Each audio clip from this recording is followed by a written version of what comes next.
where you're joining us from. We always love to hear it. So Vanessa and Carl, since this is, I guess we're going to do the slide presentation and then conversation between you three. How do you want to do questions? It's Do you want to break them usual, into just open it up for Okay. discussion between us and anybody in the audience that has any questions. Awesome. So you want to hold those till the end? Yeah. Cool. All right, so just to let folks know, we'll take questions at the end. Sometimes they do get answered during the course of the talk. And if you still have questions, I would just jot them down and you can ask us in the chat or in the little Q&A icon at the bottom after today's lecture. And let me just take one more sweep for any late arrivals and we'll get started.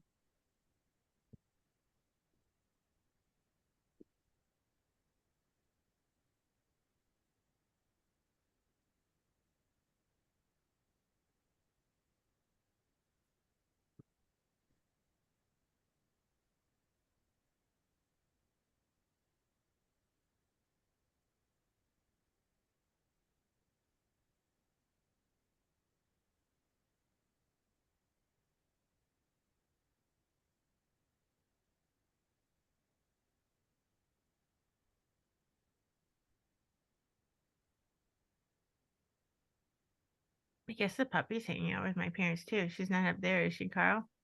No, it's wonderful. That's so Peaceful. cute. She's guarding them. Yeah.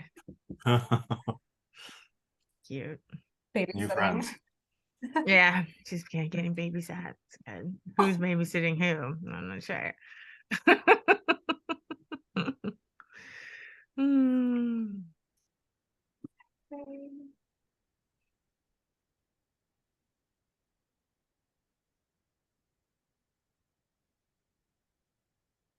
All right, what do you say we get started? Is everyone ready? Good to go.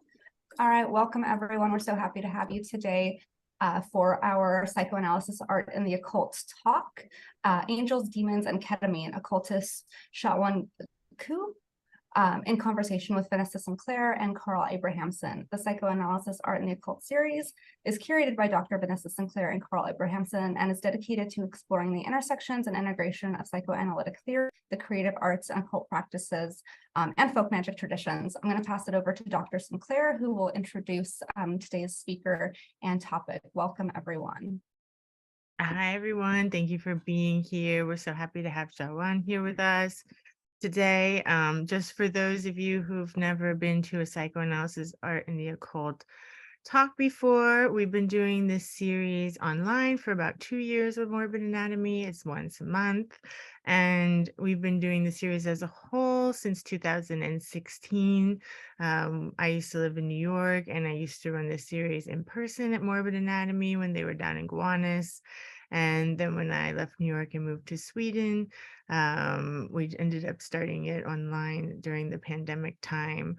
And in between then, Carl and I had a couple of conferences as well. So we had one-off events, but then we had 3 different 3-day conferences, one in London in 2016, one in Italy in 2019, and then one in Copenhagen just last autumn in 2022.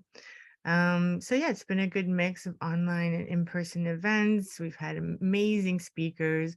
We do collect some of the talks together and publish them as editions of the Fenris Wolf. So I can put a link for those if you want to check those out. And yeah, we have a great summer planned here at Morbid Anatomy, so I can tell you a little bit more about what's next after Chaweon's wonderful presentation. But for today, we're so excited to have Chaweon here.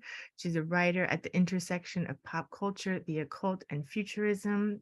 Her TikTok is one of the most popular occult accounts on the platform. She also interviews some of the most distinguished occultists and witches in the English-speaking world on her YouTube, Witches and Wine. Her book, Spellbound, details her journey from an atheist witch into one of the most visible East Asian practitioners of both Eastern and Western occult traditions. Welcome, Chaweon. Thank you for having me.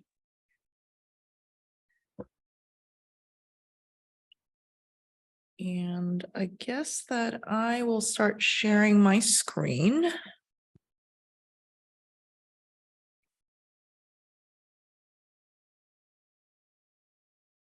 I'm really happy to be having this discussion with everybody today, because this is a topic that I've started to think about more seriously in the past year through my personal experience, and I guess my evolving interest in where the occult and also more modern modalities of not just psychotherapy, but also what people may call plant medicine, but also man-made kind of plant medicine comes into play. So what I'm concerned about now is this intersection. And I put a question mark here because we have this modern cutting edge therapy, the modalities of, let's say, EMDR, TAT, IFS. I'll go over what those acronyms mean a little bit more later. But you have that. Then you also have, I would suppose, what people would consider ancient or older therapeutic, shamanic, spiritual practices like witchcraft, the occult, things like that. So I think that just to ground our discussion in some context, because I think a lot of it is me also trying to bring in all my personal experiences to the table so that when we have our discussion, we kind of know where everybody's coming from. I think my personal story, just a very brief touching on it, would be probably useful. And so I want to start with atheism, because I've been an atheist since I was 5 years old. No one believes me, but I swear to you, when I was 5 years old, I had a nightmare. My grandmother came in. I come from a Catholic family. And she was like, oh, well, you had a nightmare. I'm just going to spray some holy water around the room. And even at 5 years old, I thought, wow, this is a scam. And at that point, I thought to myself that, oh, this Catholic thing, not for me. But then as I got older, I thought, this other religion stuff, Buddhism, Hinduism, whatever ism, not for me either. I saw it as a type of cult of mind and societal control. And so when I was a teenager and when I was a young adult, I was really into new atheism. And I get it. Today, this is very cringe. But back when I was a teenager and in my early 20s, this was like a really cool thing. This is very edgy. And these are the 4 horsemen of new atheism. But at the same time, I found it very disturbing that new atheism claimed to be so objectively rational that they knew everything. And I was like, but isn't your being sure of objective reality your inner subjective perspective that outer objective reality? So I was like, there's something that isn't right here. And so naturally I got drawn to psychology, and psychology is something that I got into first through just run-of-the-mill self-help literature. I think I was really into Oprah's book club at the time. But then I started to notice that there were these underlying systems underneath psychology. So from the pop astrology, I started to become, as a layman, more interested in the more, I would say, academic or like serious systems. And I felt like these systems were really powerful and they could change people's lives and their self-perception. And I was like, yay, talk therapy, everything. The issue was that while I found some help, and I saw people around me getting some help, what I also found was that the results weren't very motivating to a lot of people. It just took a really long time to see progress. And a lot of people just said, oh, just talk to my therapist about the weather or about my dog for, 2 years or something like that. And what I also saw was that people were just really being pumped with SSRIs and medication. And again, very slow progress. And this is where magic comes in. So I do make a distinction between witchcraft and the occult. And this is just my distinction. So I just want to first touch on witchcraft. So I've written about and talked many times on my social media about how I went from being an atheist and then becoming more open to witchcraft. I'm still an atheist. I still don't believe in spirits. But it's a very nuanced discussion that's kind of beyond the scope of this discussion, perhaps. But I consider myself a witch because I practice witchcraft, which I define as an ecstatic inner journeying to enact change between the inner and outer worlds. And that saying, as above, so below, as within, so without. So I see witchcraft more as like this yin, receptive feminine, often wild feel about it, kind of like you're a surfer riding a wave. You don't try to control the wave, you're riding the wave. It's like working with the natural world and our natural selves. So to me, witchcraft seemed like psychology on steroids in terms of self-reimagining. And then naturally, I went from witchcraft. So I first started off with this very, I'm going to say, pop witchcraft class that was filled with a lot of other people who were really into self-journeying and self-awareness. And I guess for them as well, psychology or other modes of maybe mainstream self-help just wasn't hitting it. And so I was with these group of other women and femme people. But for me, I happened to then delve more compared to my peers into the occult. I had defined myself also as an occultist, and I define occult as being more young, more masculine, a little bit more hierarchical. And often it's about the human will dominating the natural sense of the world. So this is often through choreographed rituals and these oftentimes grimoires or these books of magic that have very clearly delineated instructions. And the occult, it promised this sort of hidden wisdom, and occult comes from the Latin, which means to be hidden, to be secret.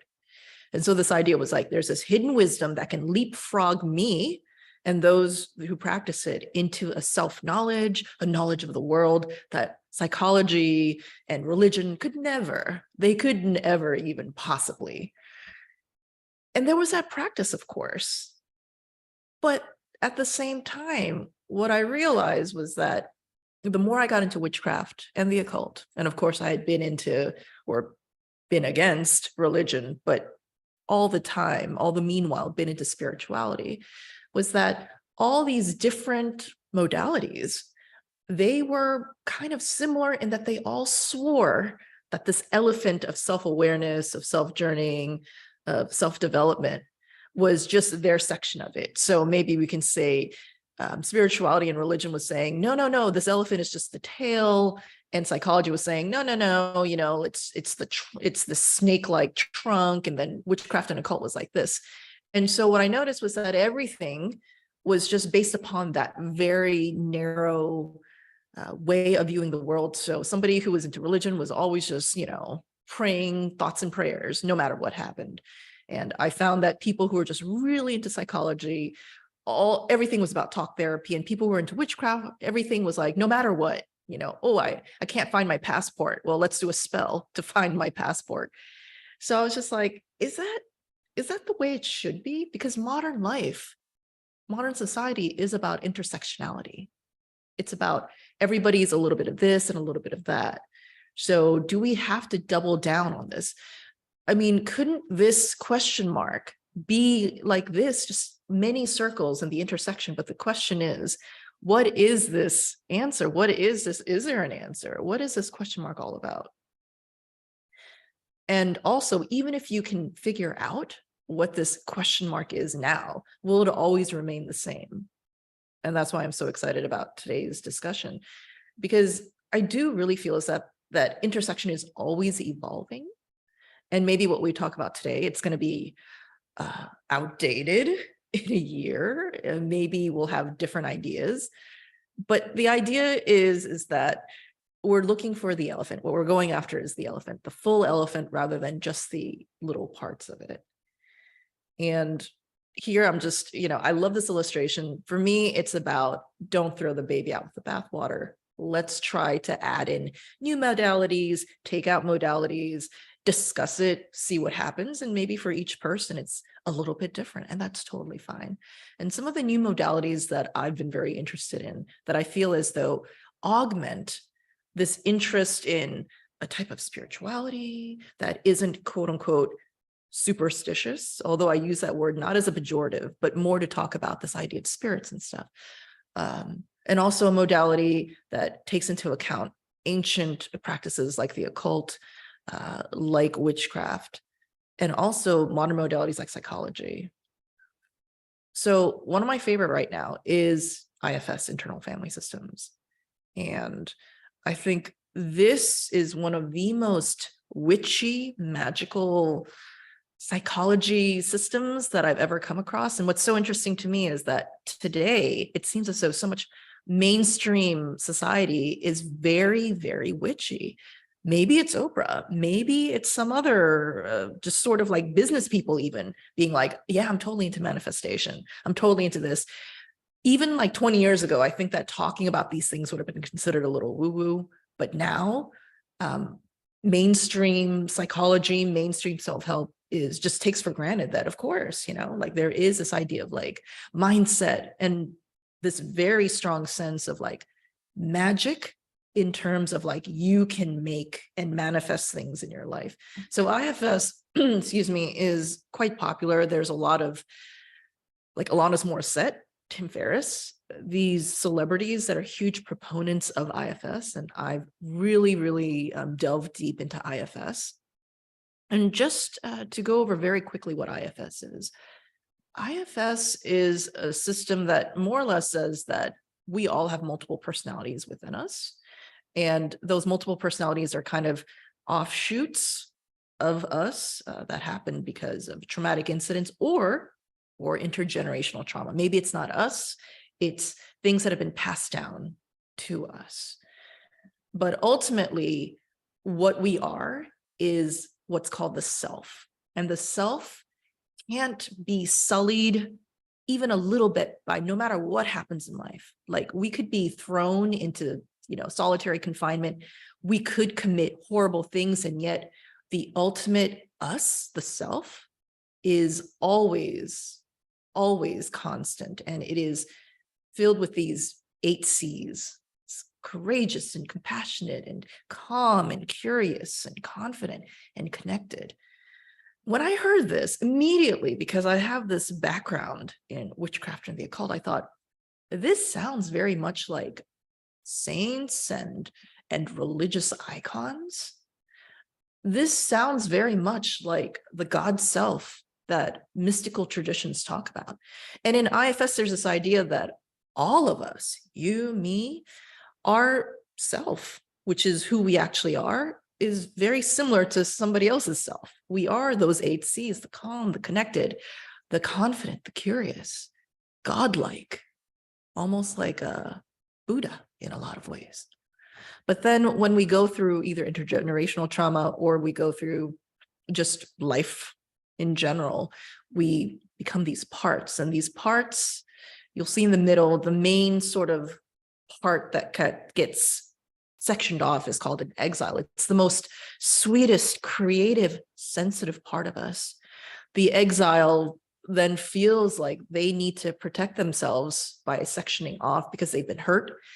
And then 2 other kind of subtypes of these parts, managers and firefighters, come in. The managers are here to try to be quote unquote good and try not to trigger the exile and try not to get them hurt. But inevitably, chaos reigns in life and the exile is hurt and triggered. And then the firefighters come in trying really hard to make the exile not feel the trigger. And so the firefighter may do stuff like self-harm or violent things or addiction to try to numb out or try not to feel the extreme sense of anguish that the exile felt that actually made them section off.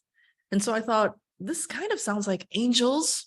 The manager always trying to be good. Oftentimes this manager is a perfectionist. You know, whenever we say, oh, there's a part of me that like is so self-critical, is always a perfectionist. It's kind of like an angel trying to manage, trying to be good, trying to win approval. And then we often also say, oh, but then there's that part of me, you know, I immediately start to go into like eating, binge eating, you know, I want to just shoot up. I want to take my drugs. Sometimes I want to self-harm. Sometimes in society, we call those things like demons, our addictions, angels and demons. So I thought to myself, well, if the part of us that is constant, who we really are, seems like a god in some sort of ways, and then the parts of us that kind of are separated seem like angels and demons, is that, and this is coming from this atheist point of view, I was like, is that the manifestation of us, the inner part of us that separates out and also the part of us that is constant, this Buddha, godlike character, is that us projecting outwards. Yes, if we have those in us, then we're going to have that on the outside. We are going to have external gods. We're going to have external angels and demons. Now, in IFS, there is this incredible ritual that one does where when you integrate the parts into yourself, there is no bad part. It's just integrating and becoming an even perhaps larger, greater, compassionate self in that way. There is this thing called unburdening, where you take all those emotions that created the exiles, and then you do a ritual that right here, it says often using imagery that involves one of the elements, light, earth, air, water, fire. Sounds like a witchy ritual to me. If you ask anyone about, hey, what's a ritual that you can do where you give up something or you burn something or you offer something to the elements? That's witchcraft. And that made me consider, oh, well, then perhaps the therapist, like especially an IFS therapist, would they have been in ancient times before modern psychology, would they have been the shaman? Would they have been the witch? Would they have been the person at the edge of the town that people visit when they're going through these things, a little bit separate from society, but who's there to help heal? And I found this, so I'm Korean ethnically. And so here is this video that I found of, this is a Russian American who went to Korea, and this is his Korean friend, and they went to mudangs. Mudangs are Korean shamans.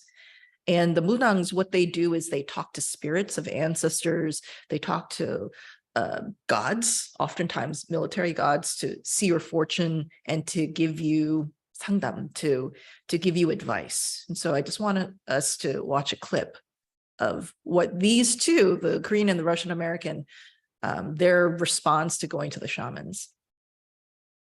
일단 스스로 생각을 해야 돼요. But that's kind of how therapy starts. Is the first session has to be really like warm. Right? Yeah. So people, because honestly, yes, they said a lot of right things about me. I'm kind of messed up inside, right? 우울증도 지금도 좀 있어요. 겉으로 많이 표현을 안 할 뿐이지. And so I was really happy to hear them say that. So because I haven't been to counseling ever since I came to Korea. Yeah. I think all kinds of therapists kind of do that because they want to open people's mind and they want to talk to that people's heart. I see a lot of positivity too. For Korean people who are traditionally very shy to open up about those kind of psychological parts, feel like shaman things, mudang, has been the only source where people can rely on to talk about the future. Right. Because if you talk about this to parents, they're probably gonna be like, why do you even talk about it? You're mentally weak. You gotta stay strong. But then you want some alternative, right? Right. I think until the stereotype or culture breaks in Korea, that it's not okay to talk about depression or anxiety or your life problems, or actually going to a real doctor for help, until that's broken, I think this is one of the best alternatives, personally. About the fact that foreigners really need a lot of mental clinics. You know what I mean? I see more common for foreigners. Mandy and you talked about the importance of having those mental clinics, but I've never seen any of my friends talking about that issue in Korea. So by the way, like Korea is like the 11th largest economy in the world. It's extremely modern. So many people would assume that, well, you know, this is a place of Samsung and LG, big screens, like big cars, Gangnam style, K-pop culture.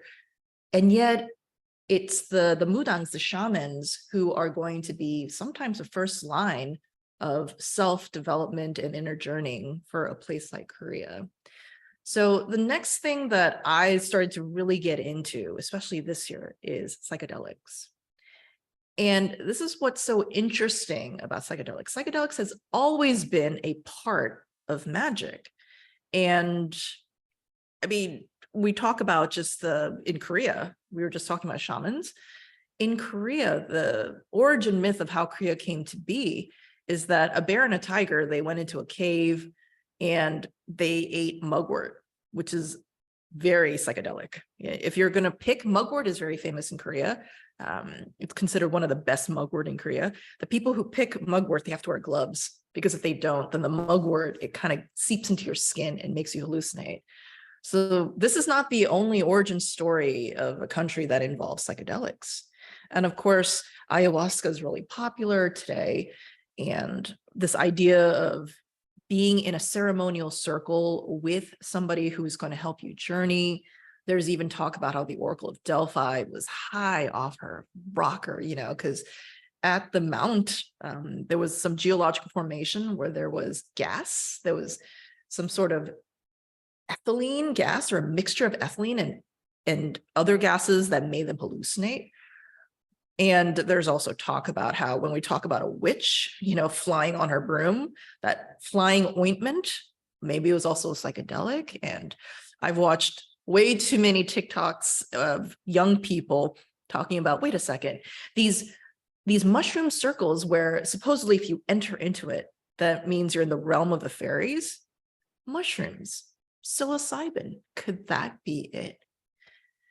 And so naturally I thought, so for most, if not all of history, magic and so much of spirituality, incense, for example, back in the day, you would go into a mage's room or maybe even to a temple or church and it was just thick with incense. Could that have also caused mind altering perceptions?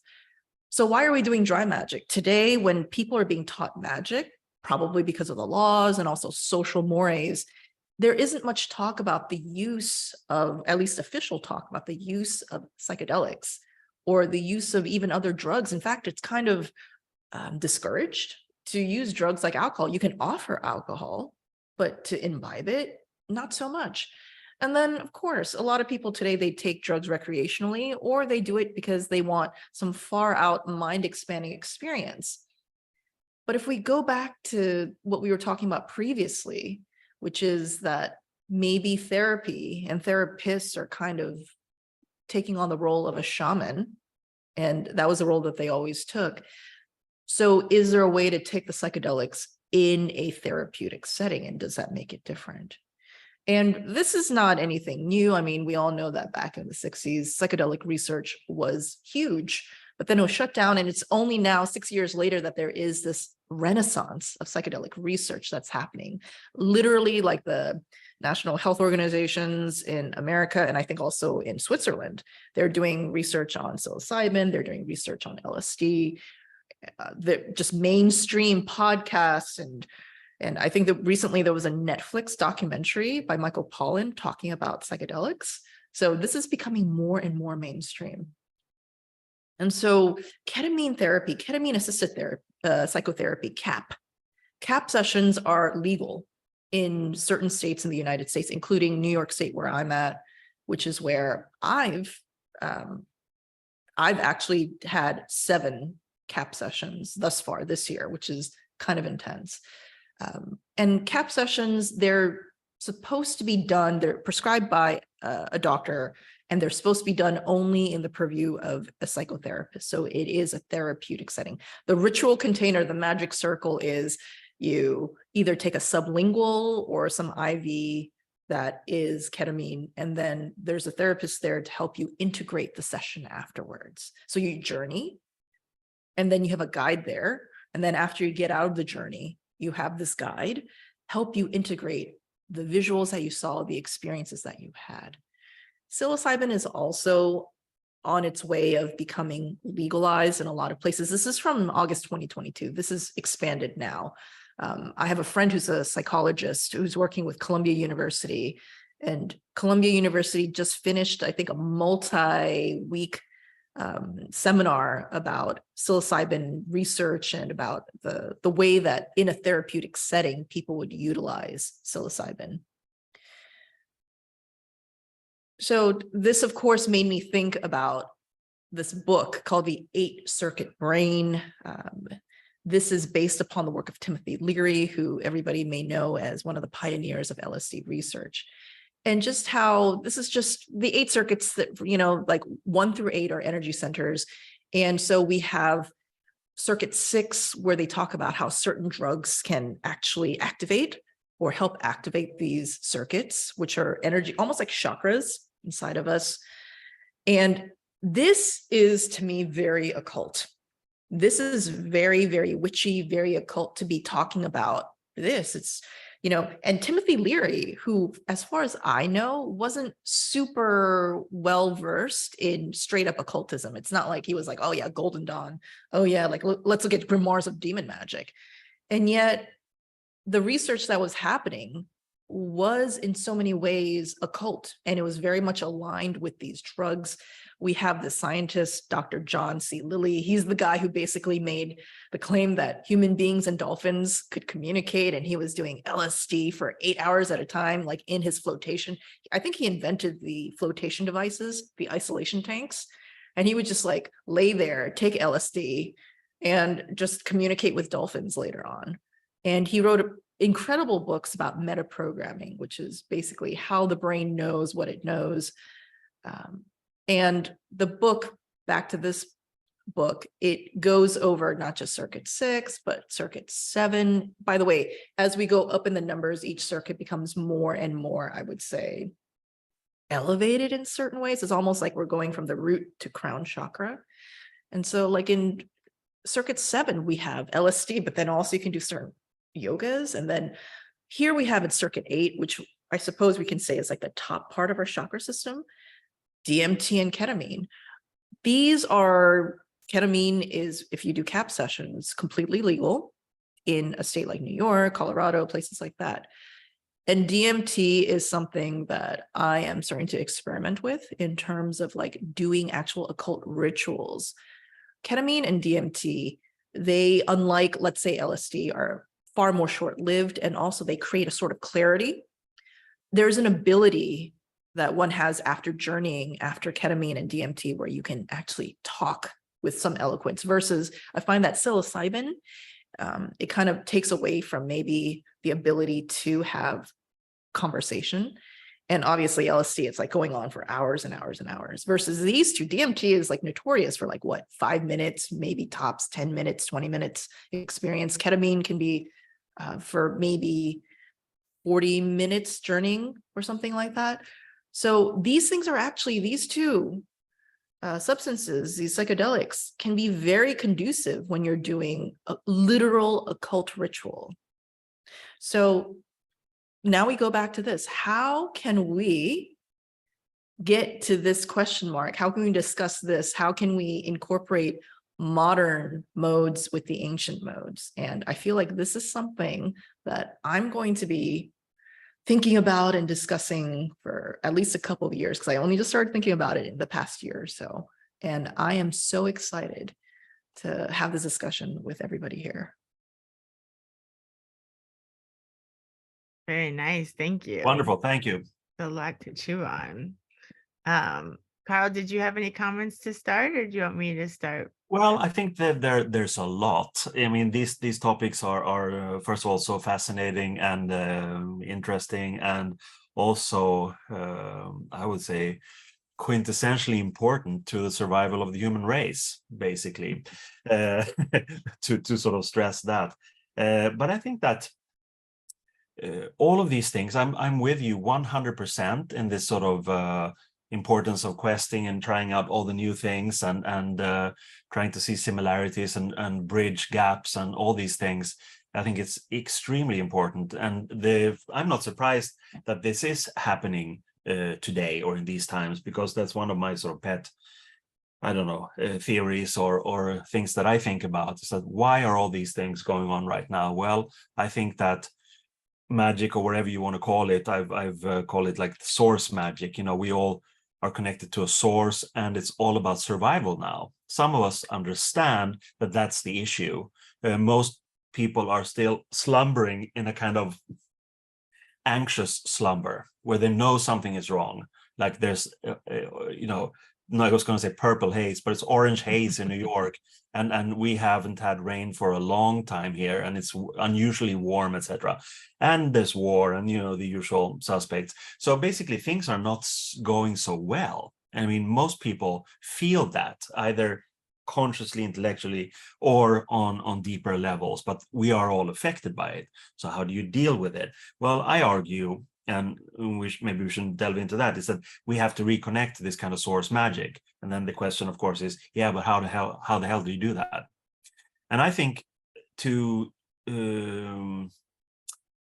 keep it simple in a way, I believe that what is needed, that is related to all of these things, whether they be technical, psychological, trippy, magical, it's all about validation of the personal experience on the inside.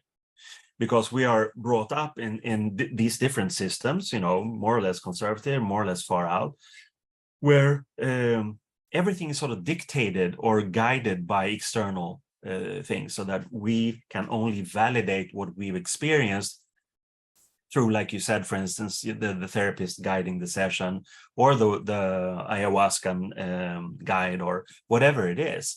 But I believe that the real change will come when we sort of self-empower ourselves to just see, I had this amazing experience while walking the dog, while taking a trip, while having this magical ritual, and it's real. It's absolutely real because I experienced it.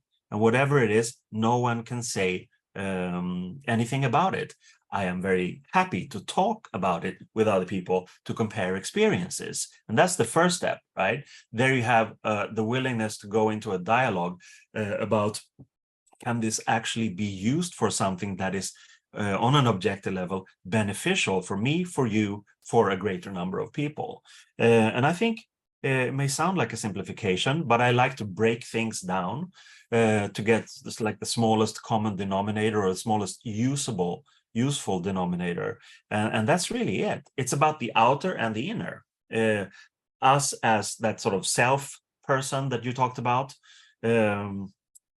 trusting what we experience, whether on the outer through the senses, or whether on the inner. That needs to happen on a larger scale. Otherwise, I think we're going down the drain. Because if everyone is always looking for answers or explanations or obedience in a way from some higher master, then it's just going to continue over the edge. I'm preaching almost. No, I think that makes perfect sense. And it's exactly what Chaweon was talking about in the beginning with, like, okay, this person has this like Catholic religion, and so they do everything through that lens. And this person has this new atheism perspective, and they do everything through that. Or this witchcraft where we do a spell to find our passport. You know, it's like you can't always be looking to the system to like validate what you have to say or how you're supposed to think.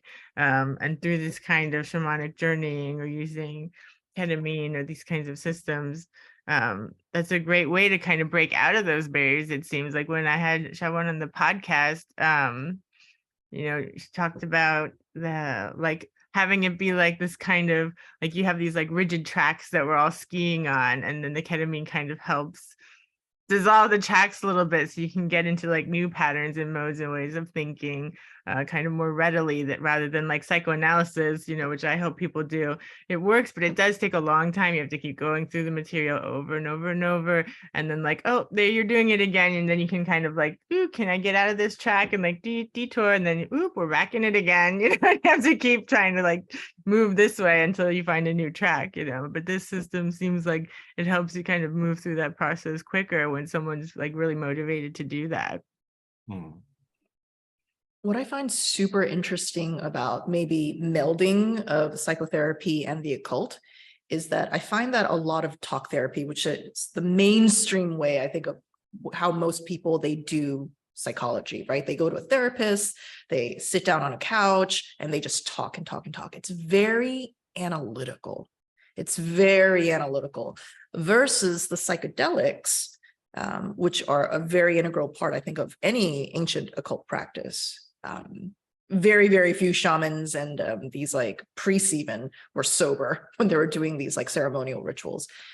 When you do psychedelics, though, it's not analytical. You go straight into the body, you go straight into imagery, you go straight into visualization. And what, in my experience, the guide, the psychotherapist who's aiding the ketamine session does is, okay, you journey for 20 minutes, 40 minutes, whatever. you journey, and in the journey, you'll feel things, and some people see a lot of visuals. For me, ketamine isn't quite as visual, but I'll have flashes. But then afterwards, I will literally, this is where the analysis happens, not in me discussing the actual thing, but us discussing almost like, that movie, The Ring, that horror movie from Japan, where they were watching that cursed VHS and there was just symbols and visualizations and trying to figure out, what do those mean? It's very much like that. Like you're analyzing that. So it's almost like the intelligence of yourself comes in before the analytic brain, which is very deeply influenced, I think, by authority, comes in. And so you're talking about these images, these journeys that you had for 20, 40, 50 minutes, even up to. And the therapist is there just to help guide you in trying to parse out, why did you have this visualization of John Malkovich, right? It's almost like dream analysis, but before you actually have the CAP session, you put in an intention. I would like the session to be about XYZ. And so that intention helps guide. It's almost like you're doing a tarot reading where the question of the tarot reading influences how you're going to interpret the cards. So putting in a strong intention, having the journey, and then analyzing it. And analyzing it, the therapist being trained, CAP session therapists, from what I understand, the way that they've been trained is to be less of a, well, this obviously means this, or that obviously means that. It's very much, especially because my CAP therapist comes from an internal family systems modality, it's very much like, what do you feel about it? What does this part of you feel about it? Which I think is a very radical way of seeing this. And yet it's been a system that's been utilized in the past many times. But now it's almost like modern psychology is now realizing, oh, wait a second, this is how we used to do it, or this is at least partly how we used to do it. Maybe we should try it again like that. No, absolutely. And I think that's the thing. It's about empowering. I mean, to have a therapist like that, basically saying that what you're experiencing is totally fine. It's up to you to interpret it. I can help you and guide you and structure it a little bit. But the ball is really on your side of the field. You have to look at what you're experiencing. And again, the analogy or comparison with dream life is, of course, obvious. It's a great big world in there when we sleep, and only fragments can be brought with us to the waking state. But we all, realize that's a third of our lives, that we spend sleeping and dreaming. That's a huge chunk. And to sort of negate that and say, oh, dreams are just this, it's just like fragments in a chaotic state of mind, whatever, to me is absolutely ridiculous. And, so I think that's one place to begin in this overall empowering process, and not necessarily saying to people that, this coming weekend you have to go on a psychedelic trip or, get involved with ritual magic, but just, writing down dreams and seeing what you think that they mean, because it's kind of safe, right? Most people have sort of pleasant dreams, or some may have nightmares, but they're both crucial to the fact that something is in there wants out for you to focus your attention on, to bring the unconscious to the conscious. And that's exactly what it is, that where authorities of so many different kinds have said that, no, this is just this is, again, this is something demonic, this is just a dream, chaotic fragment from the day before, just trying to marginalize and minimize the importance of you experiencing something that makes you go, wow. It's a decimation of the wow factor that might actually be a key to how we can live more, pleasurable and insightful lives. Encourage that thing where you seek out experiences that are, I would, perhaps say transcendental, in the sense that they go beyond the completely expected, they go beyond the completely rational, they make you go, wow. And that can be done in so many ways, of course, but all of those ways and experiences are absolutely necessary to reach levels of insight. And that's where you have to validate what you experience yourself, and not listen to other people saying it means nothing, like in a nihilistic way, because everything means something, according to me. Carl has a theory that our waking lives are only there to make us tired so that we can sleep and have our Yeah, dreaming lives, yeah. which are the real Sustain, lives. I'm on sustain board. the organism. I'm so on board with that. Great. I do want to share an experience that I had. So just a couple days ago, like 3 days ago, I taught a class on demon magic. So I was teaching Ritual 1 from Gordon Winterfield's Demons of Magic book. And it's a very technical ritual. It is ceremonial magic. And ceremonial magic, I like to describe as a type of choreography. There's a certain set way that you have to do things, and you have to be pretty damn precise about the way that you do it. Now, what I realized as I was teaching the class and people were, asking questions along the way, was that one of the greatest things that I learned from doing occult ritual was learning how to have, quote unquote, what's called authority, right? You're doing these spells and you can't just be like, hello, excuse me, demon, can I ask you for a favor? Instead, when you do the occult ritual, you're going in there almost as a peer to an Abrahamic god. In this ritual, you're intoning, the names of the archangels, you're intoning the names of God, not in like a pipsqueaky voice, but like deep, like you're doing it from your gut, from your balls. And I was like, this is why so many occultists have this reputation of being complete assholes, right? Because you kind of forget that you're no longer in the ritual, hello, you're in the world.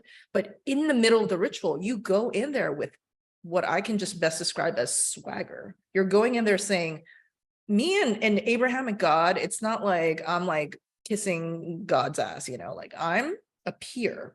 And because I have authority, that's why I can change reality. I'm going in there completely convinced. It's a fact that I can change reality because me and God, we're the same, basically. And that sort of sense of authority is what builds and creates great magic results. And many young occultists, I don't know what's happened in the past couple of years, but maybe because of society, they've kind of shied away from authority, self-authority. And what has happened is while I was teaching this class, people were like asking questions like these questions that I realized they were asking me as the authority. They weren't saying like, oh, I'm the authority. They were looking to me as authority, almost like the priest. And I was like, wait. No. This isn't what I wanted. That was not my intention, right? So that made me realize that maybe it's the human nature, I don't know, to always seek outside daddy, sky daddy, earth mommy, whatever, to have this authority. And maybe that's where the occult practices, even if they're done dry, are so useful because it forces you, if you want to have results, to have self-authority. What do you guys think? I think that's really interesting. And I think, yeah, you do have to get to a place where you're having that swagger. And I liked your differentiation between witchcraft and occultism. That's really interesting. And witchcraft being the more like yin, feminine, like wild, working with nature and getting tuned into the body. And then the occultism being these like more structured kind of elements that are more masculine. That's a really interesting kind of way of looking at it. And I definitely tend towards the witchcraft side and do everything like really intuitively. And then like Carl's been through like a lot of these systems and like this kind of organization, and then has, over time, like broken out of them, like been like, it's like you have to learn the system at a point in order to see like how you don't need the system anymore, and then you can have your kind of own authority rather than looking to a system that someone else has developed. I feel like that can happen for people a lot too. And then they can kind of step into their own more. It doesn't mean that the systems and the spells aren't useful anymore, but I feel like maybe sometimes people need that structure of that kind of written out system before they have that kind of feeling that they can do it on their own, and it could be a way to have an authority. I kind of had laid out the system without needing like a guru or a master to talk to all the time. Like have the system could be like a pseudo authority that you can work with until you can kind of step out on your own more. It's interesting. Yeah, I think also to tie in with your question there that we, meaning basically Homo sapiens individuals, have an inherent need of being in a context, let's call it tribal for simplicity's sake, where there is actually one person going on the transcendental journey and sharing the experience for the little tribe or group or society, whatever it is, because we have that in our gene pool. That's been traveling along our genetic development since, let's call it again, primordial times, whatever, prehistoric times. So I think that what changed, where things became very problematic, because when societies and cultures grew, simply in numbers, became unfathomable to structure these things, and you needed proxies. So you have priests or sort of diluted versions of the shamans offering the same kinds of services, and people were fairly happy with that, but it became sort of diluted. And then you have the bigger religions, the monotheist ones, where everything is almost like, I don't know, sometimes I can feel that they're fake. What they're offering is not really real. However, I don't want to be condescending in a way, because if it fulfills something for that individual who goes to mass or who goes to whatever, and it makes them happy, then absolutely fine. But what I believe is that that's only a weakened remnant of something that was stronger when the little collective was much smaller. And then, of course, seeing how the shaman works, the shaman was always like an outsider, and still is in a way, going on these crazy journeys, being a little bit mad. That was part of the game, part of the job. And of course, that's not for everybody. But most people want to have a taste, either by proxy from a shaman, or a weekend recreational high, or getting drunk or ecstatic in some other way. I think that's absolutely quintessential to human well-being, to have those experiences.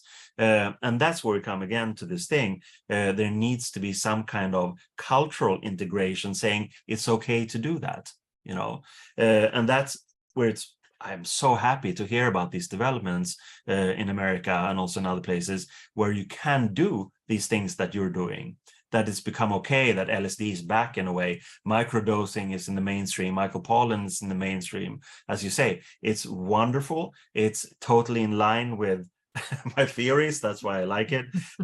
Basically saying that we need to do this because it's high time, literally high time for us to take new steps. Otherwise, we're completely fucked. And it might be too late, but then at least we can have some fun while going down the drain. So I think that the seeking out of gurus may not be a total construct. There may be an inherent need of being in that context, looking up to someone who will help you. That's why you have tarot readers, or someone who is not an official priest, someone who has some secret knowledge that maybe it's complete a scam or bullshit, but you still want to be in that proximity to someone who feeds back to you what you aspire for, what you dream about, what you hope for. And I think it's a very human quality. Some would say probably a human weakness. I don't think so. It's simply a genetic psychological remnant from an earlier part of our cultural development. Yeah. And one that we should return to. I wonder if now, because what I'm seeing, like I spend hours upon hours a day on TikTok. I am deeply immersed in Gen Z culture.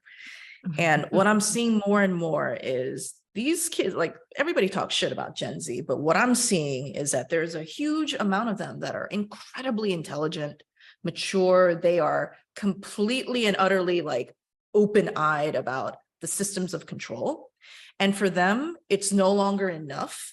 Even if there is that genetic imperative for a guru, they no longer want just that one source. They want to be the source. I see as a trend, and I don't know, maybe the genetic imperative is changing thanks to the younger generation, where they're like, even though I want Sky Daddy and Earth Mommy, I want to be the authority and I want to learn how to be the authority, but nobody's telling me how to become the authority. Everybody wants me to be a follower, to be sheep, but they're like, but I'm looking around, the earth is dying, the politicians are useless, the military is crazy, war everywhere, everybody's isolated, everybody's like on drugs, like to numb themselves, not for ceremonial reasons, but to numb themselves because everybody feels so disconnected. So this is an emergency situation. I can no longer rely on outside authority, even if I want to. No choice. And so this is where I see these young people wanting to become their own authority, but also be in communion with other authorities, but never just as a follower. And yet, of course, they're still young, so they can't help but sometimes fall into the trap of being a follower. And yet their antennas are always up, being like, wait a second, are you scamming me? Are you trying to take away my authority? Which is the reason why I think a lot of older generations, they have friction with Gen Z, because they're like, you young people don't listen to us. We know, which is kind of true sometimes, you know, sometimes Gen Z, they're just making shit up on the moment, right? And yet at the same time, Gen Z is like saying, you're trying to tell me what to do. You know, fuck off, you know, like, I know what's best for me. Sometimes they don't, but, you know, they say that. So what I'm seeing is a very huge shift in this younger generation. And I think a lot of it has to do with the lockdown. It has a lot to do with technology. In a TikTok world, it's a lot easier to become your own authority because you're intaking a lot more information.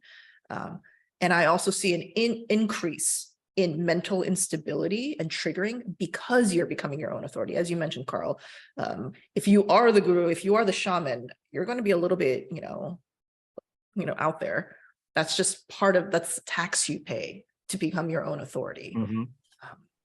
And so that's what I'm seeing. And this is where I feel as though the occult, like, forget the psychedelics for a little bit, where the occult and witchcraft is starting to take its place in terms of like, the occult and witchcraft is saying, I can teach you how not to be so crazy out there and ground yourself through systems of witchcraft and occult.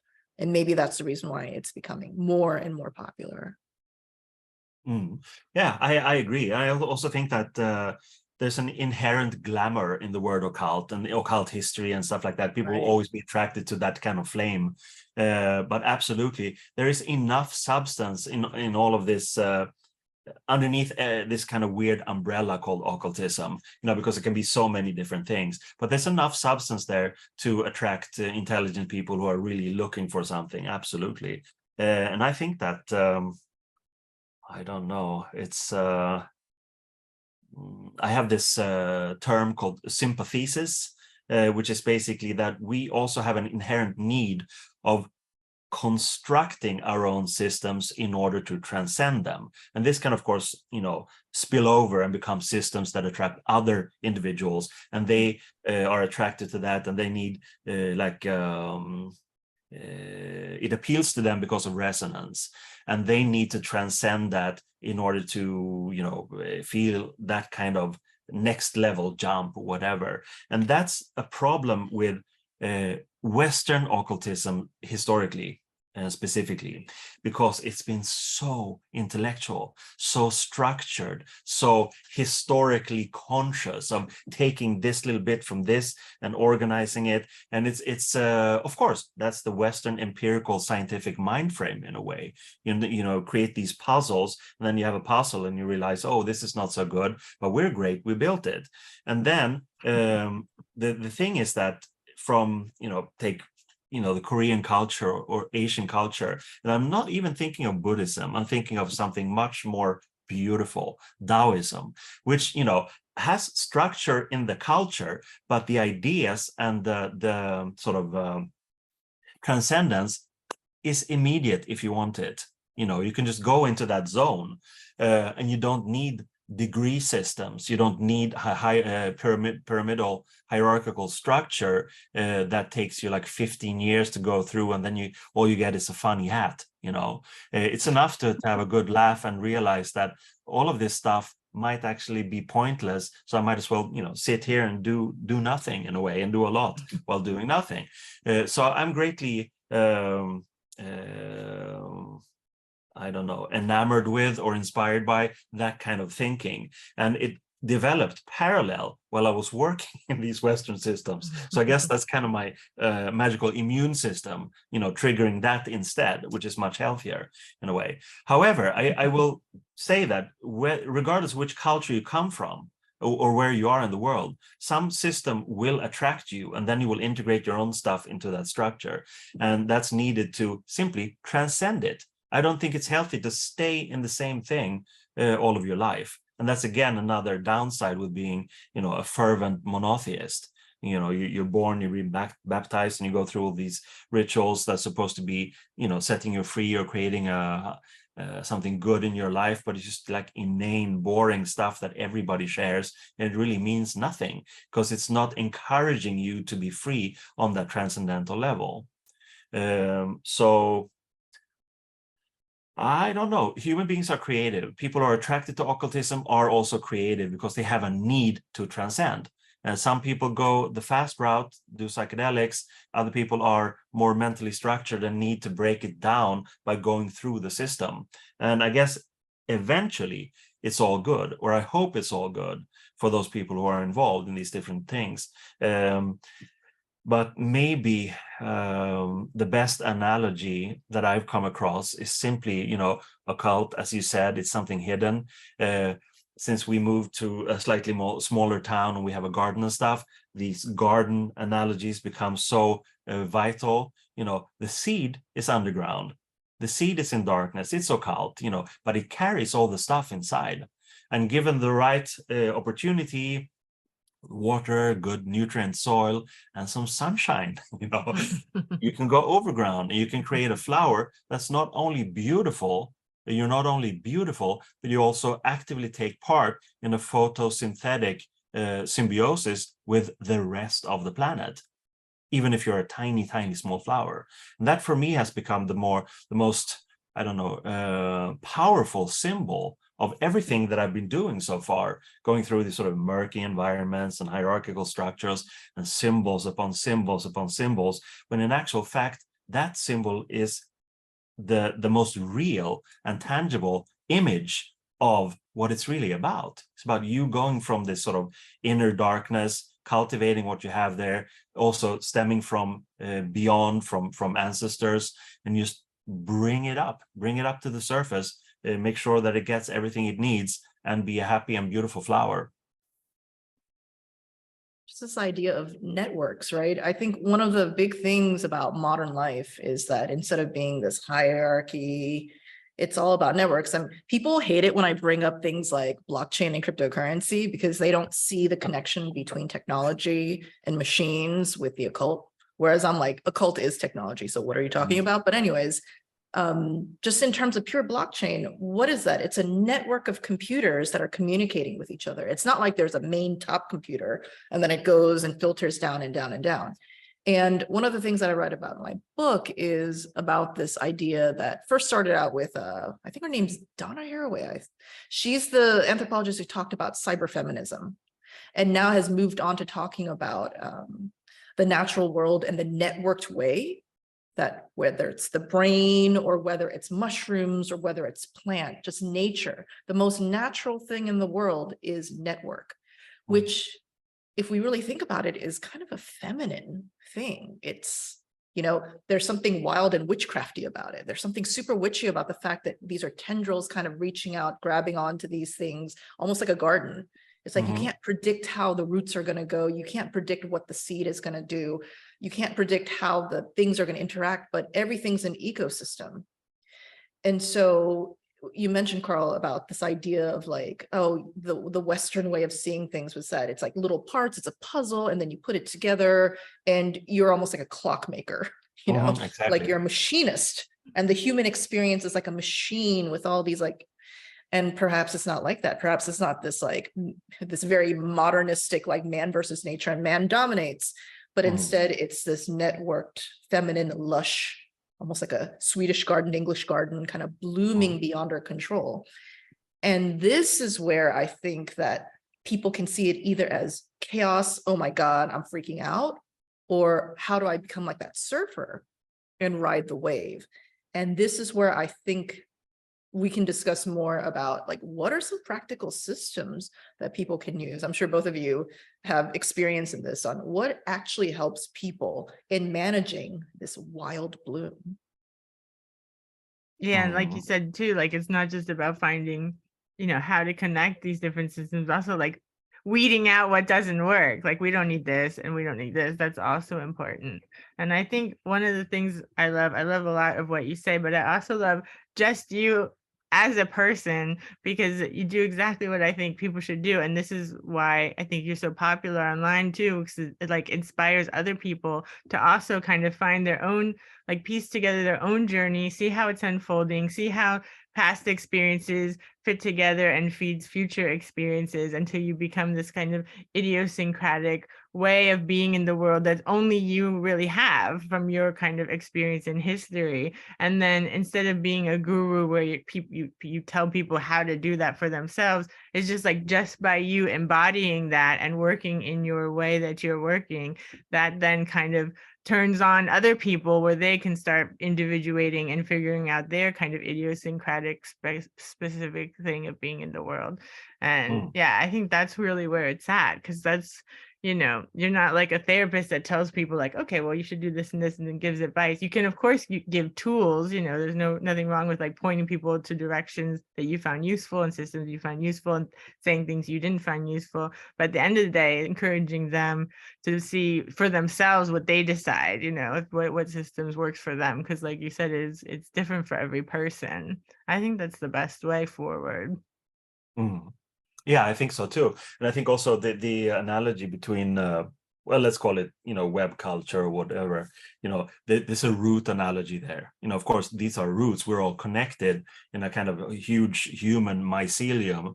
And if someone is in pain in another part of the world, I can feel it because that person will send me an email. It's just like a nerve cell. It's immediate, you know, oh, I feel your pain. Or I can find some wonderful information that, you know, just clicking away in my keyboard. So in that sense, it's amazing. It really is the best of all worlds. However, I do feel that it's like a brain, right? You know, with synapses going and nerve cells, and we're exchanging information and reacting and filtering. And that's very, very beautiful and unique. That's never happened before in human evolution. That said, it seems to me to be kind of flat, you know, or two-dimensional in a way, because again, what people need is to look inside, meaning sort of shut their eyes and not be connected to the tool. The web or this mycelium might be a tool that you are more or less constantly connected to for good and bad, but you can also distance yourself from it and simply go into silent meditation, close your eyes, and what comes, you know, you can add on with psychedelics, or you can add on with some ritual aspects.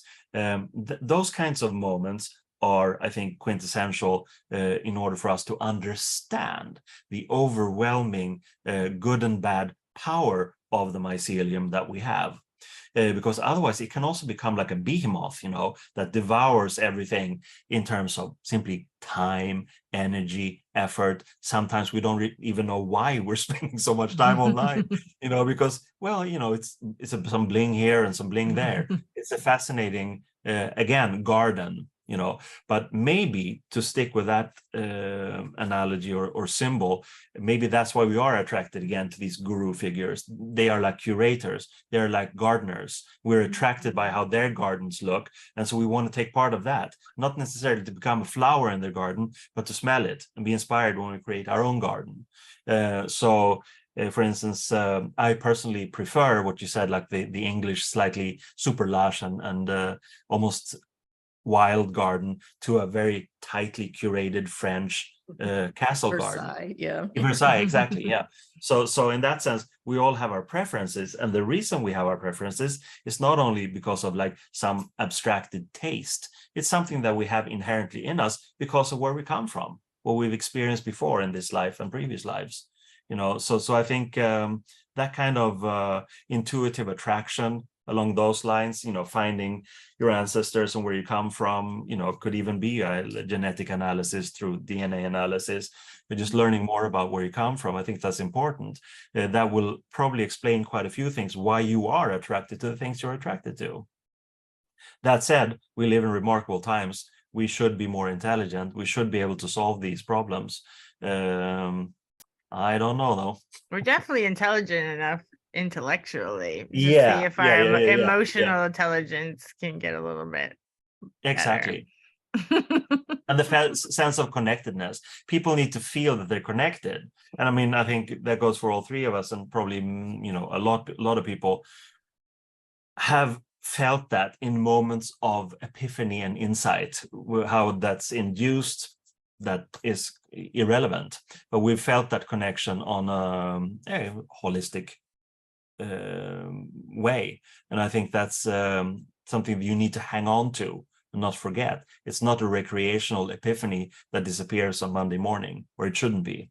You should stick with us and see that we're all totally within a much deeper mycelium too, which is organic and alive, which I think the internet is not. The internet is a wonderful tool that sort of mimics a mycelium in a way, mimics a brain, mimics the synapses, and we can sort of exchange information and find information and store information and exchange information in so many wonderful ways. But it's not the organic thing that we're connected to. It could As help simply living facilitate creatures. our Like that organic analogy. connection, perhaps. It's a wonderful tool. No, I love that analogy. It's this idea of like, if you're in the rainforest and you're part of that ecosystem, and the monkey screams in the distance and then all the birds fly, and then like there's information being shared, and then you observe plants like evolving to do certain things to survive. And yet you are your own self, you have your own roots, you have your own needs. Yeah. The internet absolutely can be very shallow, superficial. There's this term that the youngins use, it's called chronically online, and they'll say, oh, you're just chronically online, you need to go touch grass, Yeah. So they're No, but already for real. intuitively understanding that you need to do that. I think a lot of it too is that this idea of going within. There's almost like, I want to say that if you're somebody who probably has the means to engage online, you probably have a job, you pay for your internet, you're paying your taxes, there's almost like a gate inside of you that is not opened easily. Because if you did, then you couldn't live in this modern world. You couldn't participate in late stage capitalism. You'd probably be institutionalized, you might be homeless, whatever it is. And so in that sense, and the thing is that deep sort of access to things that can be integrated in a very, very deep way, this is where I think the psychedelics come in. And maybe this is the reason why research has shown things like psilocybin is 4 times more conducive to helping people with depression than SSRIs.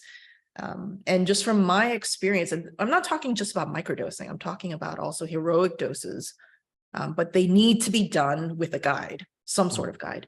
But that experience of having that door opened, which I personally feel would be very, very difficult, if not close to impossible to do without the aid of plant medicine, without that plant medicine or man-made medicine, because ketamine, LSD are man-made. Those are also a type of guide. Without those, it would be very difficult to access anything underneath, because you have to shut it. You have to keep Pandora's box down. Once that Pandora's box is open, though, what I've noticed just from my personal experience, and also I'm part of some organizations in New York City of psychonauts, like the Brooklyn Psychedelic Society, etc. When you meet people where they've had, some of these people, they've had like 50 ayahuasca ceremonies that they've been to, like over the years. They're very different from the quote unquote average person. Somehow, because, they're part of a society, so they've learned how to integrate it so that they can open and shut that door. But man, the first time you open it, it's wild, it's crazy. But at the same time, I wonder if that is the missing link for so many people. Without that door being opened, I would say for me, it would be very difficult for me to feel like I had authority. I was doing occult rituals, and maybe Carl, you can also speak to this. When you're doing occult rituals, when you're in that system and you learn authority, you're learning it, but it feels sometimes like cosplaying. You're kind of like playing authority, and then you go out into the real world outside the magic circle and you're just regular self, but then experiencing the psychedelic and having that door open. Now the door being open more than once, it's sort of like, oh, this is what accessing, let's say, really deep intergenerational trauma feels like. This is what accessing like yourself feels like deep self feels like. It's a very different authority. Yeah, absolutely.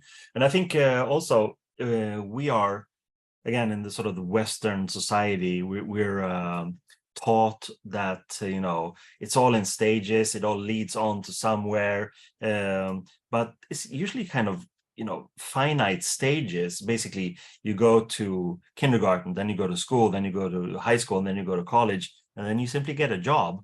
Then maybe you get another job, but it's still sort of so segmented and so compartmentalized that people, of course, find safety, illusion of safety in that sort of comfort zone, and it's hard to get out of. And people, well, why should I try this weird thing that people told me about will change my life, and that's instead, I think, why the urge to change gets filtered, perhaps specifically in America, through self-help books, self-help programs, 10 easy steps for thousands of dollars. It's a kind of super light version that doesn't really bring change, but gives you a contact with a part of it, so soothing a part of yourself that has that need.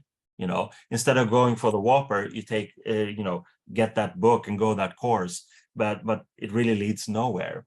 You just show to yourself and the world that you're not fully satisfied with the complacency of your life. So that's, of course, a huge market in the Western world, unfortunately. But I think that, I don't know, it is such a problematic thing, because how you can't really proselytize either and say, you should do this, you should try this, because then you become just one of the guru gang.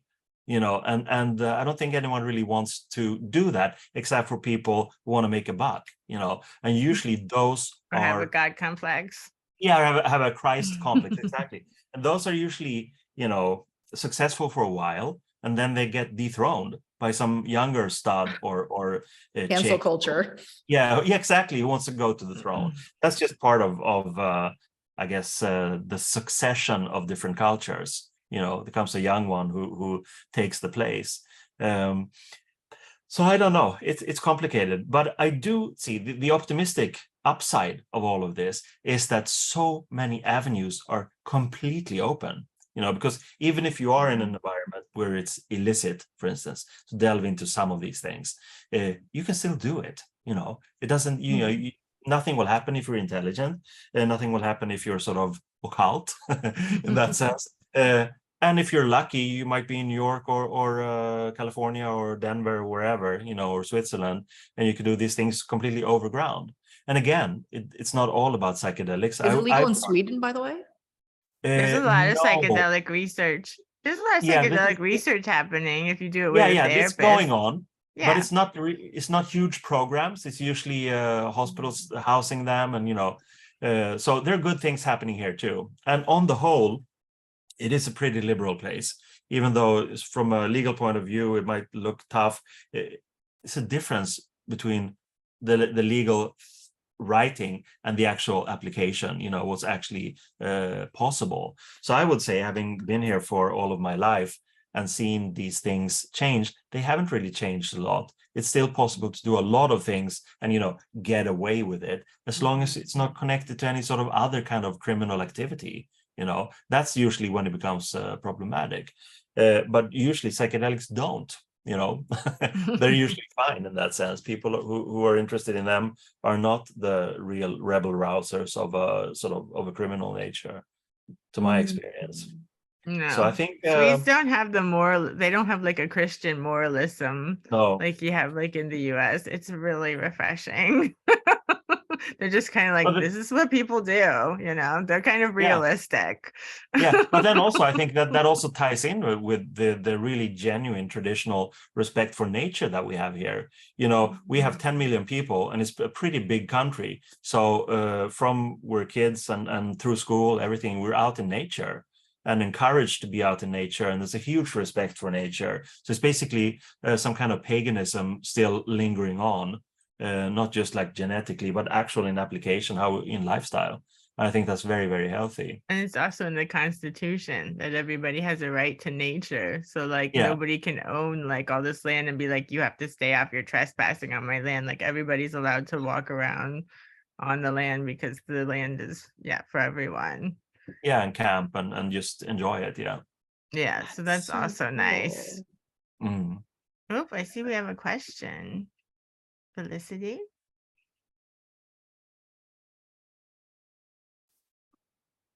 maybe she's typing. Anyway, feel free to ask your question if you want to. Yeah.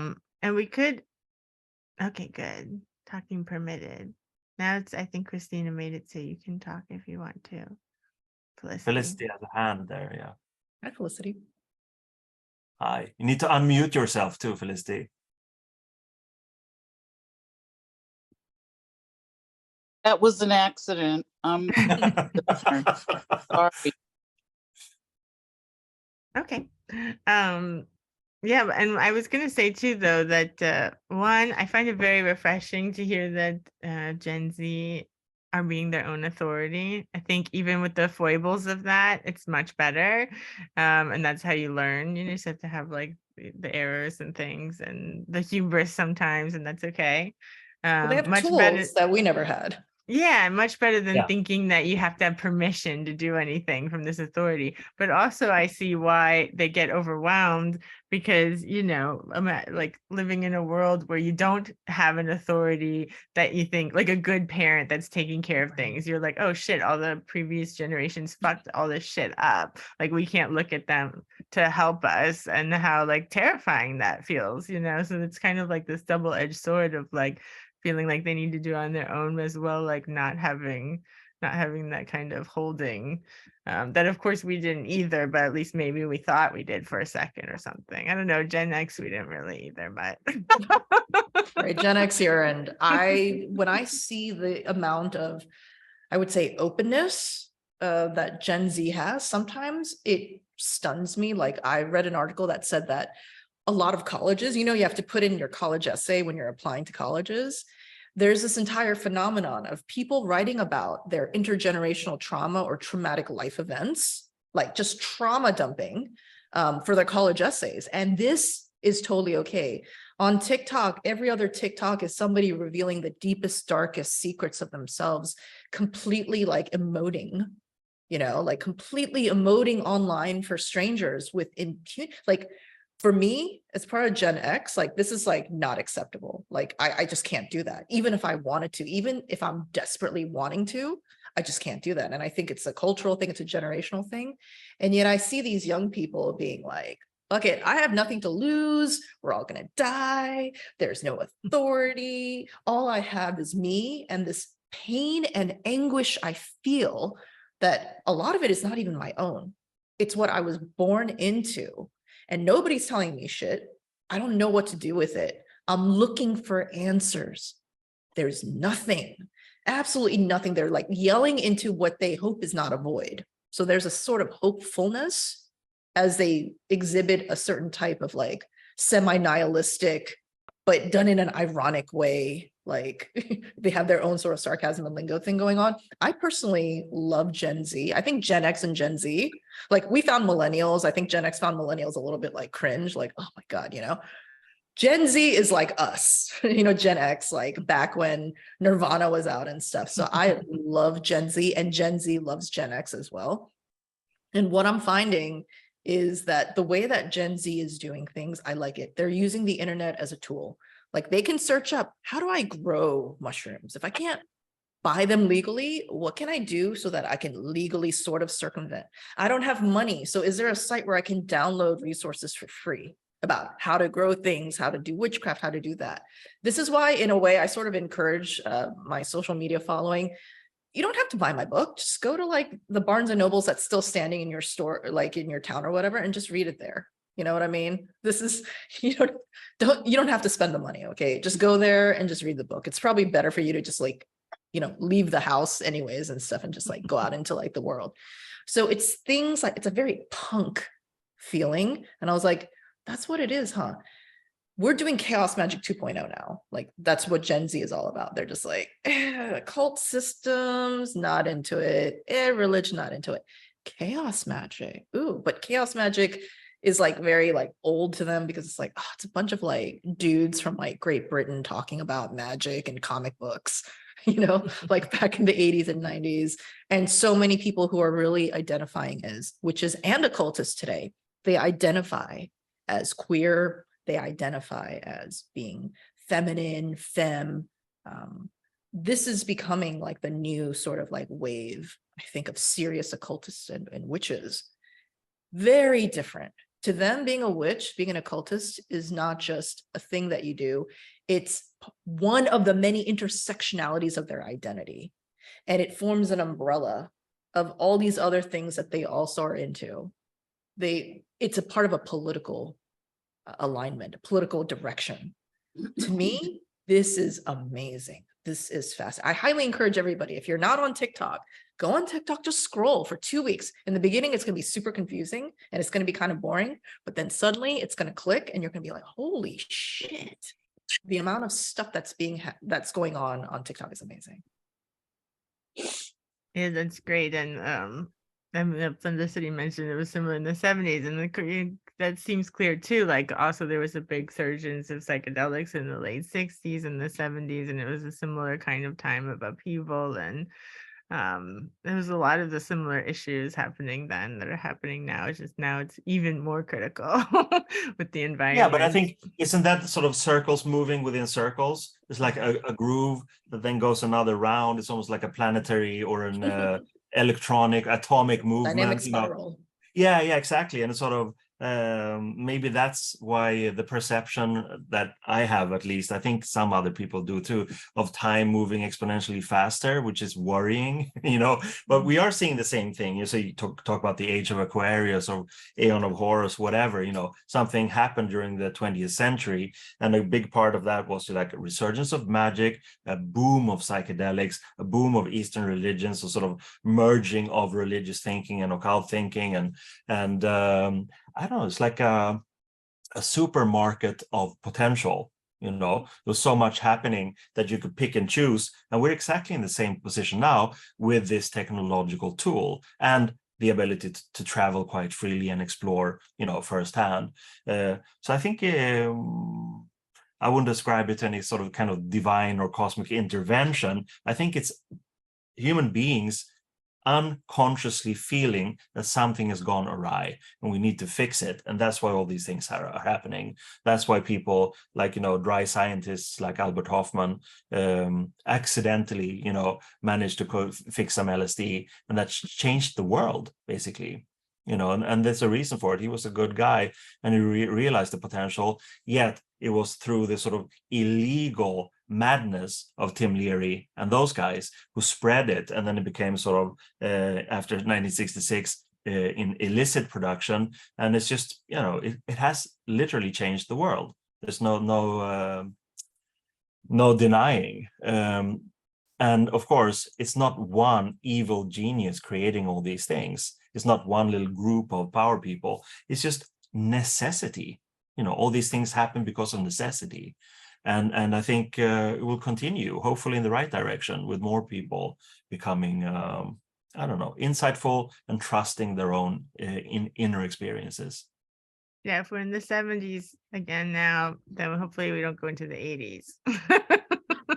Yeah. I mean, some people may argue that we kind of are. Yeah, I think that's inevitable, but yeah. Well, hopefully what the internet and also what all these tools, whether it's the occult, psychology, psychedelics, plant medicine, whatever it is, once that information is out there, and it's out there in ways that it wasn't out there in the 60s and 70s because we didn't have social media, we didn't have the internet. Even if the government comes in, even if authorities come in to try to shut things down, it'll be a very different outcome, hopefully. And my hope is that as this discussion continues, because I think that because psychedelics, plant medicine, it's a very new development, I think, in the past only maybe 2-3 years, and it's going to keep on becoming more and more legalized and unscheduled in America, at least. As the conversation continues for the next couple of years, I'm very excited, curious, also a little bit scared to see how it's going to develop. But I have a lot of faith. I have a lot of faith in both Gen X and also in Gen Z of being able to kind of push things through with that punk attitude.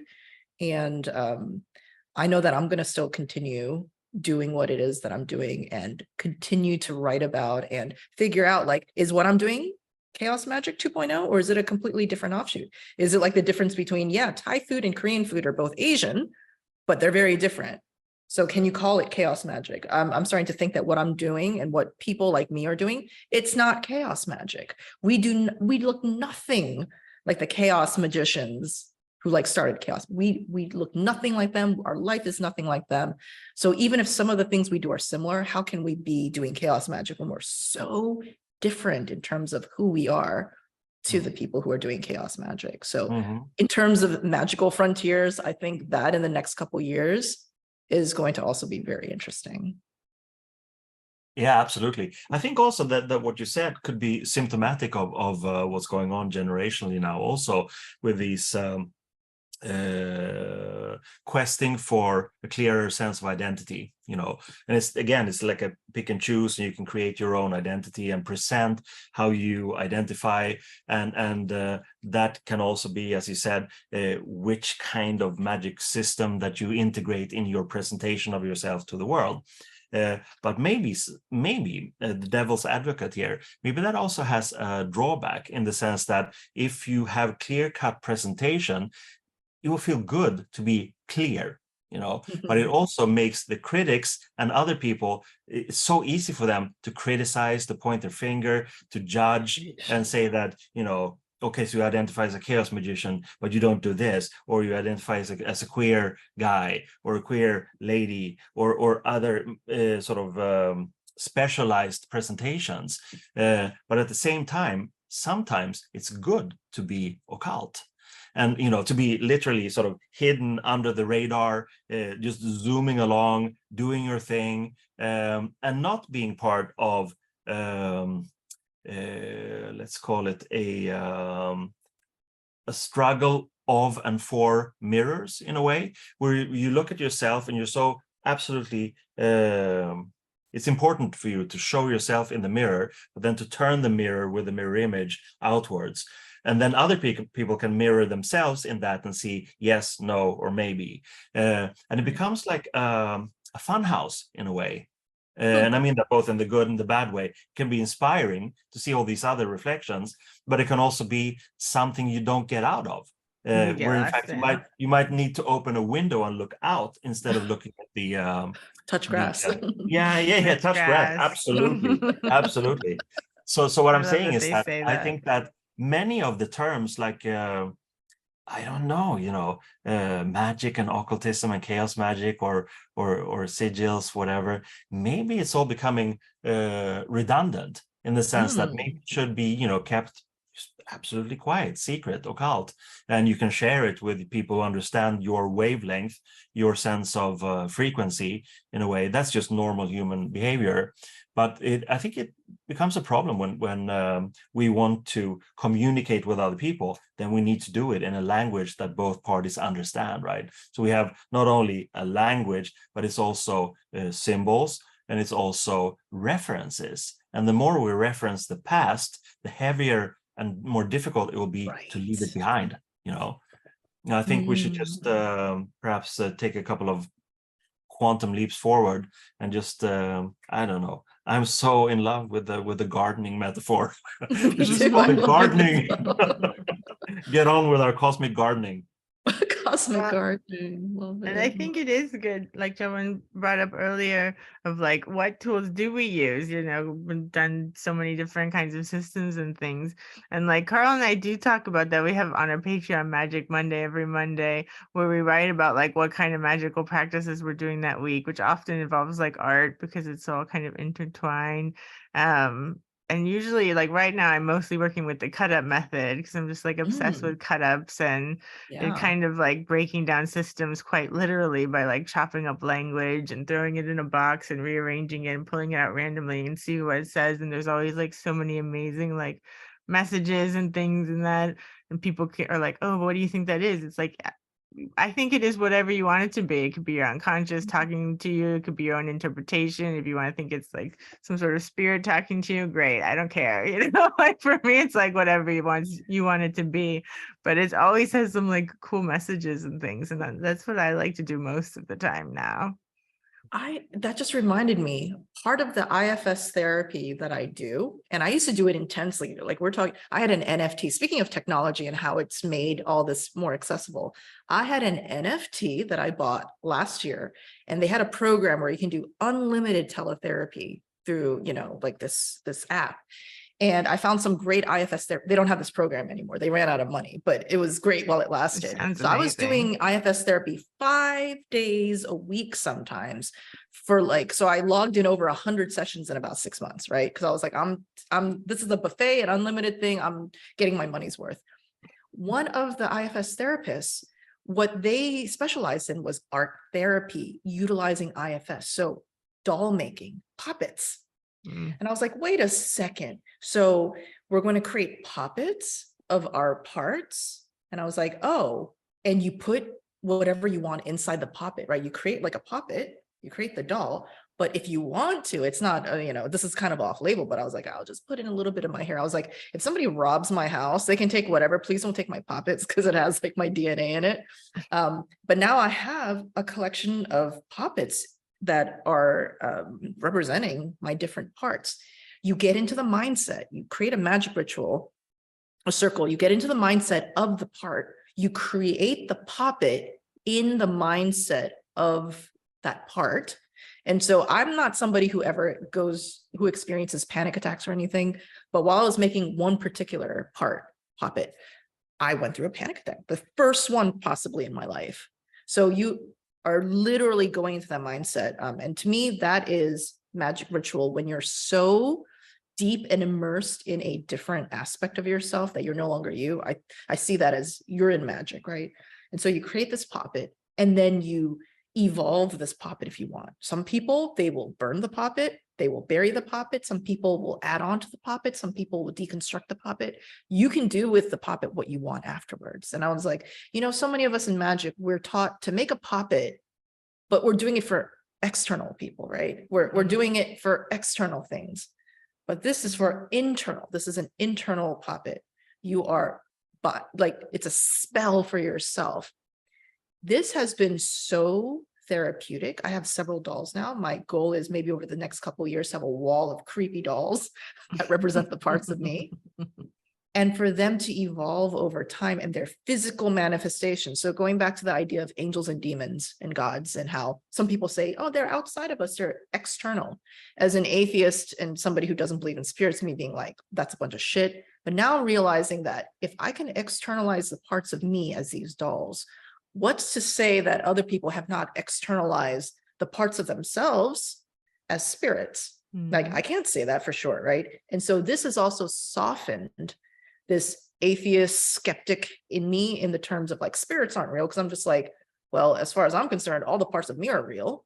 And so who's to say that the projection of it is not real? And then I was like, oh, I get it more now. Totally. Absolutely.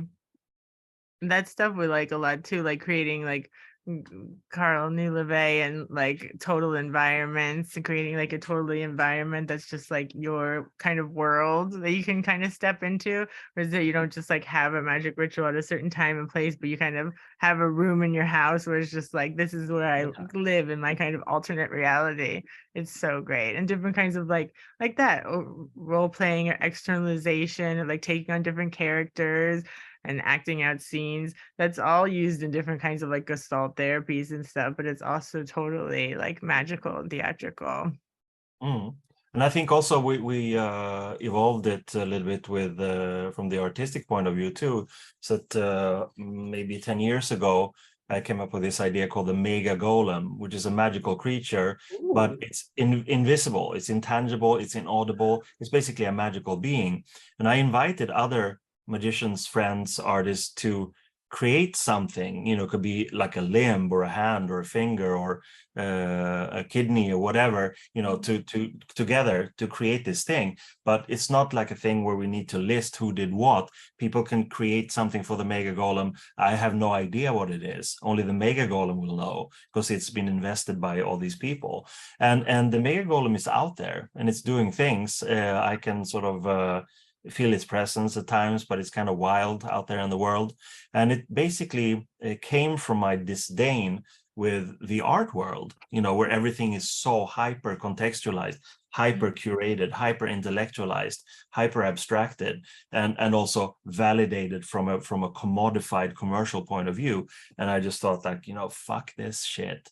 Let's make a magical creature that no one can ever touch, see, hear, possibly notice its effects, because it is a magical creature that obeys at least some of the people who've invested in it, because that's just how it works.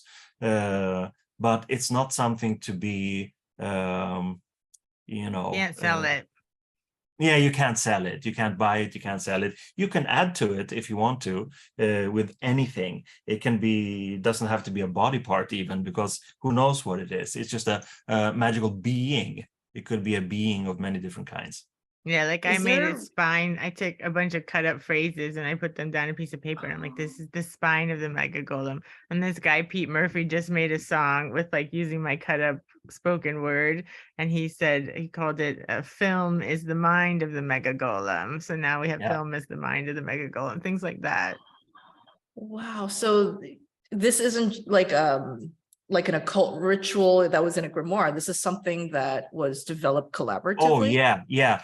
And it came mainly through the art angle. As you've noticed, we're very interested in psychoanalysis, art, and the occult. But I mean, this is something that came initially from the art thing, to create some artwork that is simply not visible, non-tangible. But of course, being us and where we come from is like imbued with magical power.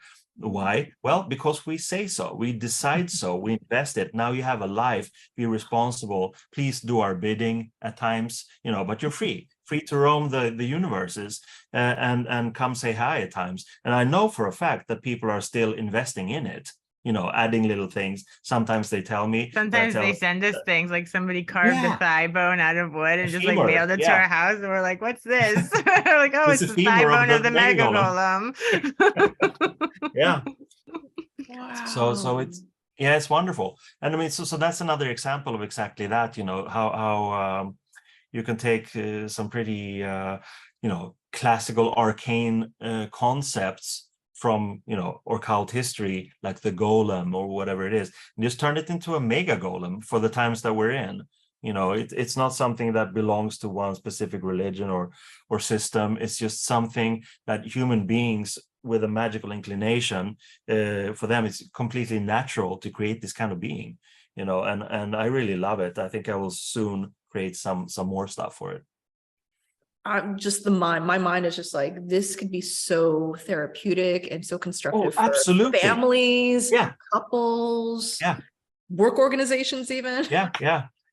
No, I'm thinking also, Vanessa mentioned Anton LaVey. He had this concept also of integrating artificial human companions, basically interacting with dolls, like life-size human dolls, and not necessarily for sexual purposes, but for conversation. But he made them. He made life-size dolls and had his whole basement filled with them. He had a bar down there.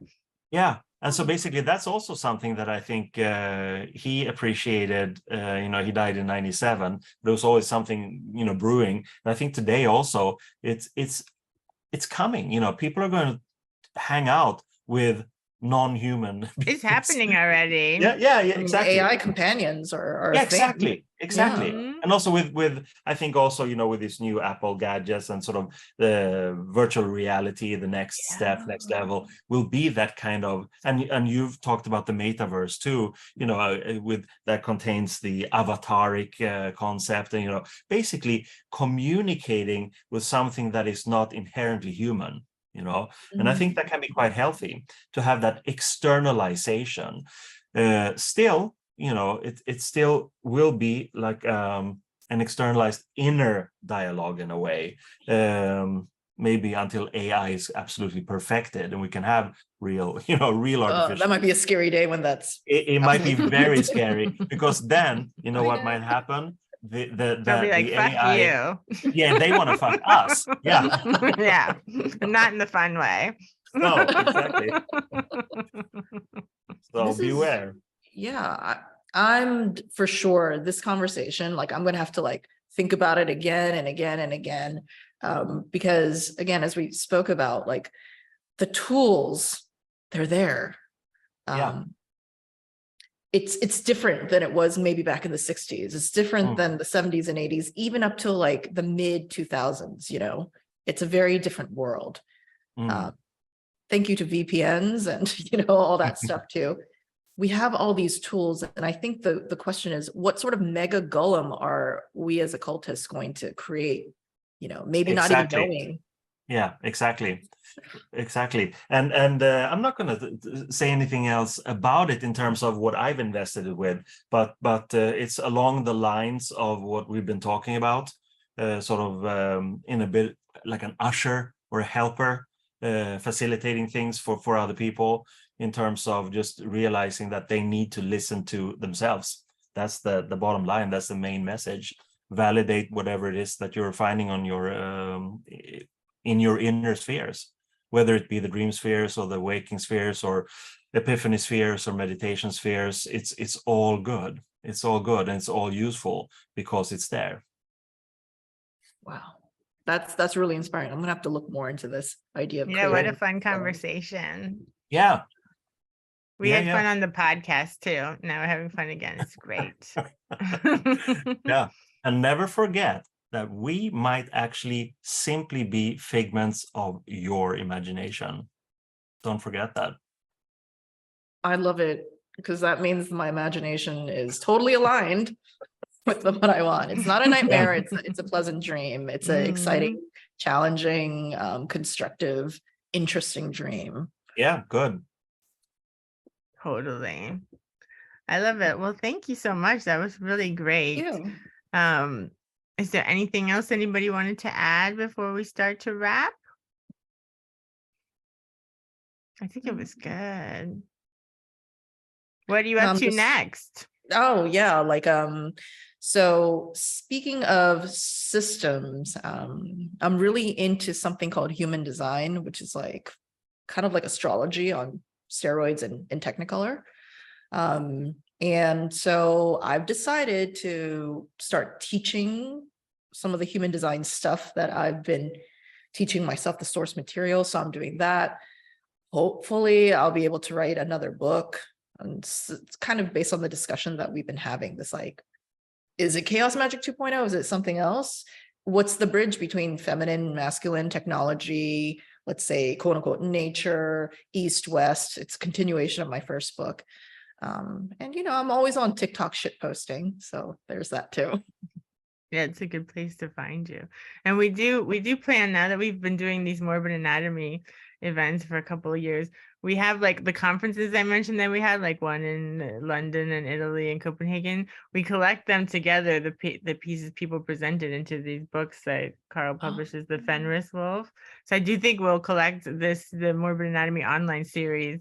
And like we can kind of, either you can send me kind of what you said, or I can just transcribe this kind of talk and we can put it in that collection as well. I think this discussion was really good. Yeah, that'd be fun.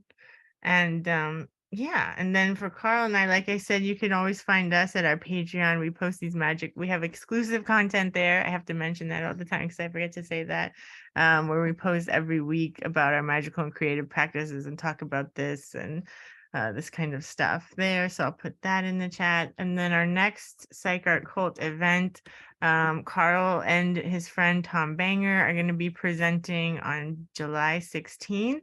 And they were both in the Temple of Psychic Youth back in the 80s and early 90s. And they're going to talk about, not just talk about that time, but talk about like what they kind of learned through the process of like underground networking in these kind of cultural spheres, and how we can use that now and like look towards the future with that kind of framework, because it does seem like very relevant and like to this time. And I found it, Toby seems to be having a great resurgence. Also, I hear like younger people talking about it more and contacting us about it more and more. So it's really nice to see. So I think that'll be a really fun conversation between Carl and Tom Banger. And then in August, Mary Wild, my friend Mary Wild is back. She does a series at the Freud Museum where she talks about cinema from a psychoanalytic perspective. And she's going to be presenting on August 20th, The Decaying Female Body in Horror Cinema, which will be fun. And then in September, actually, Carl and I are teaching our first class for Morbid Anatomy. So we're going to be teaching on Sundays for 4 weeks in September on the cut-up method, and basically how to use the cut-up method and collage. And you can use the cut-up with anything, whether it's like writing, like kind of proper cut-ups, but collage is obviously cut up, film editing is cut up. You know, you can apply cut-ups to any kind of medium that you like to use artistically or creatively, and not just use it as a creative method, but actually imbue it with intention and have it become like a magical practice. So we're going to have a 4-part course on that in September. So that'll be fun. Sounds super cool, all of that stuff. Yeah. So thank you so much. I'm so glad you were able to come and join us here at Morbid Anatomy. Thank you for inviting me. Yeah, and thank you to all the attendees for being here. And then Morbid Anatomy, you know, their Patreon has like 1,500 people or something crazy on it. So they post this to their Patreon for all their patrons to view as well. So it'll be out there. Planting seeds, sowing seeds. See what comes of it. For Cosmic Garden. Yeah, The Cosmic Garden. Yeah. Speaking of which, you, I'm going out into the garden now, so it's wonderful. Yeah. Thank you, Christina, for hosting us. Thank you, guys. It's always fascinating. Thank you so much, Chaweon, for a great presentation and wonderful dialogue with Carl and Vanessa. And like Vanessa said, this will go up on our Patreon. We'll have links to all of your presences online to share with our followers, and hope to make connections there soon. All right. Thanks, everyone. Bye. Bye. Bye. Bye-bye.